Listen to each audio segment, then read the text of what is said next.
Hello friend, welcome back to new video. आइए जानते उत्तर प्रदेश समेत देश और दुनिया की सिलेक्टेड काम की 25 महत्वपूर्ण बड़ी खबरें बस 10 मिनट में। दोस्तों आज है 5 जुलाई दिन शुक्रवार। जानते हैं पूरी खबर, बने रहिएगा आप हमारे साथ। कई सारे अपडेट है, नई जानकारी है, तो चलिए शुरू करते हैं। बात करें पहले खबर की तो भारतीय सोशल मीडिया प्लेटफॉर्म कू बंद हो चुका है। फाउंडर बोले little yellow bird says final goodbye. वित्तीय दिक्कतों का सामना कर रही थी कंपनी। भारतीय सोशल मीडिया प्लेटफॉर्म कू अब बंद हो गया है। दोस्तों कू के फाउंडर अप्रमेय राधाकृष्ण और मयंक ने इस फैसले का ऐलान किया है। इस ऐप को माइक्रो ब्लॉगिंग साइट ट्विटर यानी एक्स को टक्कर देने के लिए लॉन्च किया गया था, लेकिन दोस्तों अब यह बंद हो चुका है। इससे पहले कंपनी ने अप्रैल 2023 में कर्मचारियों की एक बड़ी संख्या नौकरी से निकाल दी गई थी। फिलहाल अभी आपको बताते चले कि पीक पर कू के 21 लाख डेली एक्टिव यूजर थे, लेकिन अब यह बंद कर दिया गया है।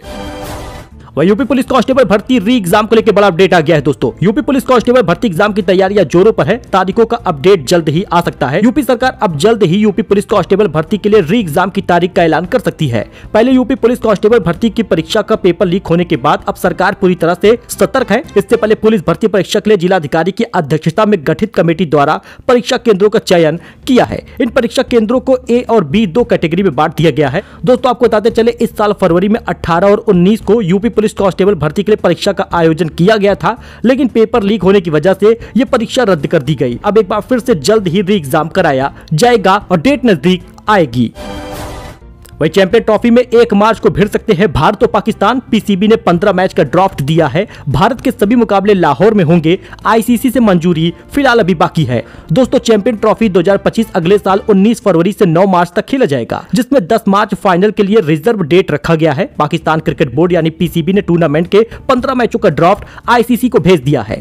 आईसीसी टूर्नामेंट में हिस्सा लेने वाले 8 टीमों के बोर्ड से सहमति लेने के बाद ही इस शेड्यूल को अप्रूव करेगा। फिलहाल आपको बताते चले 1 मार्च को लाहौर में सबसे बड़े राइवल भारत से भिड़ सकता है पाकिस्तान, लेकिन आपको बताते चले इसके लिए भारत की मंजूरी अभी बाकी है। पीसीबी अध्यक्ष ने तय किया है 15 मैचों का कार्यक्रम। 2 ग्रुप में 8 टीमें होंगी। पहला ग्रुप जो है ग्रुप ए, उसमें पाकिस्तान, बांग्लादेश, न्यूजीलैंड और भारत होगा। ग्रुप बी में ऑस्ट्रेलिया, दक्षिण अफ्रीका, इंग्लैंड और अफगानिस्तान शामिल है।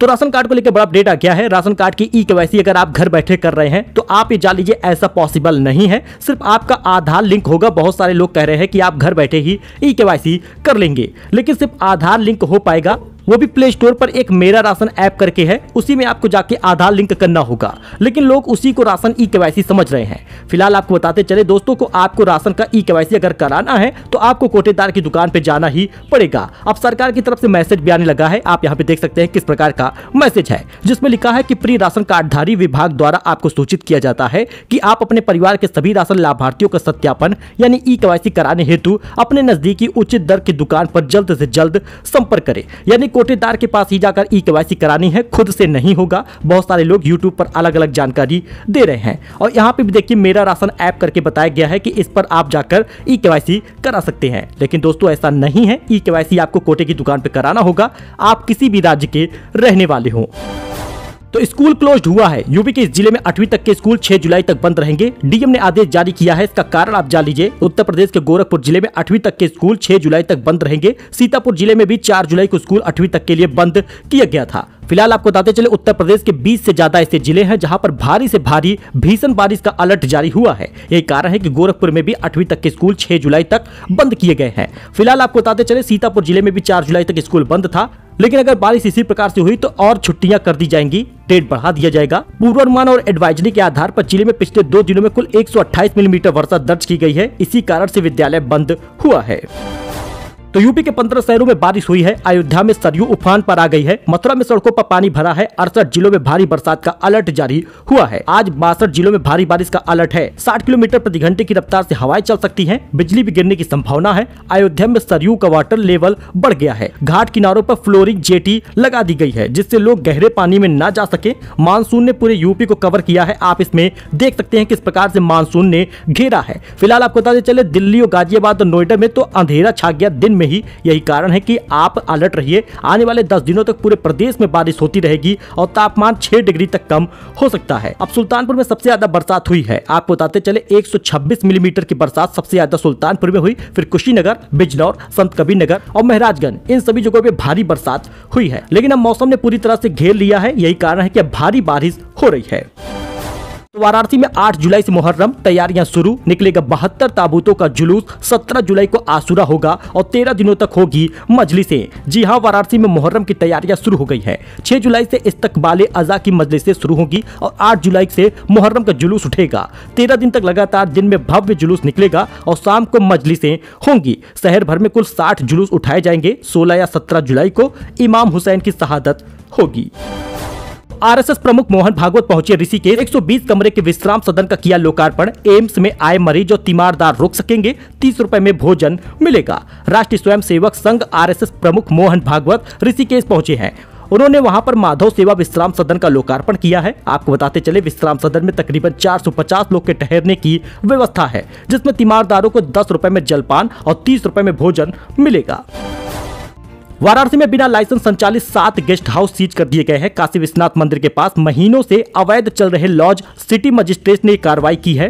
वाराणसी के सबसे संवेदनशील काशी विश्वनाथ परिक्षेत्र में बुधवार को सिटी मजिस्ट्रेट के नेतृत्व में टीम ने छापेमारी की। येलो जोन में संचालित बिना लाइसेंस गेस्ट हाउस और पेइंग गेस्ट हाउस और लॉज के विरुद्ध कार्रवाई की गई है। प्रशासनिक कार्रवाई के बाद अवैध गेस्ट हाउस संचालकों में हड़कंप मच गया। वहीं शिवपाल यादव बोले कि निराश न हो कार्यकर्ता, आपकी मेहनत 2027 में अखिलेश को बनाएगी सीएम। लोकसभा चुनाव में उत्तर प्रदेश से सपा को मिले अपार समर्थन से कार्यकर्ता और संगठन की मेहनत से सपा देश की तीसरी बड़ी पार्टी बन गई है, लेकिन दिल्ली की सरकार बनते बनते रह गई। कार्यकर्ता निराश न हो, आपकी यही मेहनत और आपकी ऊर्जा प्रदेश में 2027 में सपा की सरकार बनेगी। अखिलेश यादव मुख्यमंत्री जरूर बनेंगे। यह बात बुधवार को सपा के राष्ट्रीय महासचिव शिवपाल सिंह यादव ने कही है। तो दोस्तों, अगर आप भी एफडी वगैरह करना चाहते हैं तो आपको शानदार ब्याज मिलेगा। एफडी कर सकते हैं। आपको बता दें, 4 बैंक ने अपनी बदल दी है 1 जुलाई से ब्याज दरें, जिसका फायदा आपको मिल सकता है। बात कर ले एक्सिस बैंक की, तो लगभग आपको बताते चले कि 5 साल से 10 साल की एफडी पर सीनियर सिटीजन को 0.8% का ब्याज ये दे रही है और सामान्य नागरिकों को 17 महीने से लेकर 18 महीने के बीच में एफडी करने पर 7.2% का ब्याज मिल रहा है। एक्सिस बैंक के ग्राहक है तो एफडी करा ले। और जीवन स्मॉल फाइनेंस बैंक में लगभग 0.9% का ब्याज मिल रहा है सीनियर को 12 महीने की एफडी करने पर, और सामान्य नागरिकों को 12 महीने की एफडी पर 8.5% का ब्याज जीवन स्मॉल फाइनेंस बैंक दे रहा है। बात करें आईसीआईसीआई बैंक की, तो सामान्य नागरिकों को 15 महीने से लेकर 2 साल की एफडी पर 7.2% का ब्याज मिल रहा है। वही 18 महीने से कम की एफडी पर सीनियर सिटीजन को 0.8% का ब्याज आईसीआईसीआई बैंक दे रहा है। पंजाब एंड सिंध बैंक की बात कर ले तो अधिक ब्याज 7.80% तक का मिल रहा है सीनियर सिटीजन को 666 दिन की एफडी करने पर। वही सामान्य नागरिकों को 7.3% का ब्याज दे रही है। बाकी आप बैंक ऑफ इंडिया का ब्याज रेट देख सकते हैं।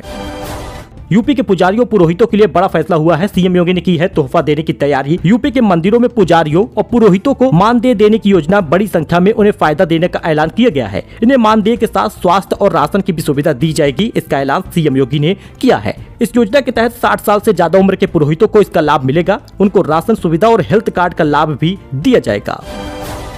किसानों को राहत, फ्री बिजली के लिए आप रजिस्ट्रेशन अभी करा सकते हैं। 15 जुलाई तक की डेट बढ़ा दी गई है। नलकूप वाले किसान के लिए राहत की खबर है। फ्री बिजली योजना के लिए रजिस्ट्रेशन डेट बढ़ा दी गई है। शासन की ओर से बिजली विभाग को पत्र भेजा गया है, यानी आप चाहें तो आवेदन कर सकते हैं, क्योंकि 15 जुलाई तक आपको मौका दिया गया है। पंजीकरण फटाफट करा लीजिएगा, जिससे कि आपको नलकूप के लिए फ्री बिजली मिल सके। तो इस बीच किसान धारकों के लिए बड़ी खुशखबरी है। बजट 2024 में बड़ा ऐलान होगा। किसानों को मिलेगा तोहफा। बजट में पीएम किसान की किस्त बढ़ाकर 8,000 रुपए होगी। जी हां दोस्तों, इस बार पीएम मोदी सरकार किसानों को निराश नहीं करने वाली। बजट 2024 में सरकार पीएम किसान सम्मान निधि में लगभग 6,000 की राशि को 8,000 करेगी। हाल ही में बजट पूर्व चर्चा के दौरान कृषि एक्सपर्ट ने वित्त मंत्री निर्मला सीतारमण से मुलाकात भी की है। मीडिया रिपोर्ट के अनुसार उन्होंने वित्त मंत्री से केंद्रीय बजट में पीएम किसान किस्त का पैसा मौजूदा 6,000 से 8,000 करने का मांग की है। उन्होंने बजट 2024 में सभी सब्सिडी सीधे किसानों के डीबीटी के जरिए देने का ऐलान भी किया है। पीएम किसान योजना के फायदे इन लोगों को मिलते रहेंगे, यानी जो किसान धारक 6,000 पाते थे सालाना, वो 8,000 पाएंगे। तो योगी का वीआईपी कल्चर हटाओ अभियान डिप्टी सीएम को नापसंद है। कानपुर में ब्रजेश पाठक बोले, कार्यकर्ताओं से पुलिस की बदसलूकी बर्दाश्त नहीं है। डिप्टी सीएम ब्रजेश पाठक को सीएम योगी का वीआईपी कल्चर हटाओ अभियान पसंद नहीं आया है। वैसे उत्तर प्रदेश में समय आ गया है कि 2 सीएम आमने सामने हो गए हैं। उन्होंने कानपुर में कहा कि गाड़ी रोककर जांच पड़ताल का जो अभियान चल रहा है उससे मैं सहमत नहीं हूँ। ऐसे अभियान को रोका जाना चाहिए। सीएम योगी के आदेश पर पुलिस गाड़ियों से हूटर और लाल नीली बत्ती उतरवा रही है, लेकिन कानपुर और लखनऊ समेत कई शहरों में भाजपा नेताओं से पुलिस की तकरार सामने आई है। तो दोस्तों, ये कुछ अपडेट था, नई जानकारी थी। आई होप कि आपको ये पसंद आया होगा। वीडियो पसंद आया हो तो लाइक करें, चैनल को सब्सक्राइब करें फॉर लेटेस्ट न्यूज। मिलते हैं दोस्तों नए अपडेट में नई जानकारी के साथ। फिलहाल के लिए इतना ही। धन्यवाद।